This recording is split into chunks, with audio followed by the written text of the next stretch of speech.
დღეს ულოცავთ სვეტიცხოვლობას 12 მოციქულის შეწევნა ჩვენ გვჭირდება ძალიან, იმიტომ რომ ჩვენი ერის დანიშნულებაა ვიქადაგოთ.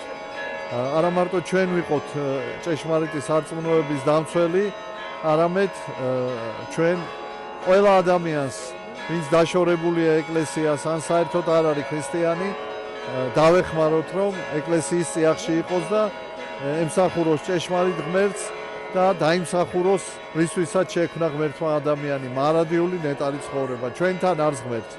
სულ ყველას გილოცავთ 12 მოციქულის სენებას დღესასწაულს, სვეტიცხოვლის ტაძრის დღესასწაულს.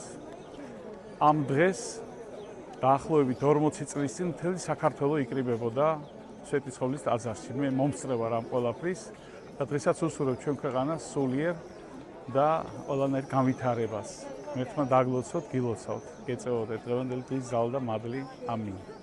უნდა აღინიშნოს, რომ უმნიშვნელოვანესია დღევანდელი დღე ქართველი ერისთვის, საქართველოს მართლმადიდებელი ეკლესიისთვის, რადგან სვეტიცხოველი არის დედა ეკლესია, ჩვენი სამშობლოსთვის უმნიშვნელოვანესი ტაძარი და შეიძლება ითქვას, რომ ჩვენი ერთიანობის, ჩვენი იდენტობის ძეგლია ეს ტაძარი და დღეს არის დღესასწაული სწორედ აი ამ ტაძრის 12 მოციქულის სახელობისაა სვეტიცხოვლის ტაძარი და მოციქულები თავისთავად ვიცით, რომ მოციქულები არიან ის ადამიანები, რომლებმაც მთელს მსოფლიოში განავრცეს ქრისტიანობა და ისინი არიან ქრისტეს გზის გამგზელებლები პირველი.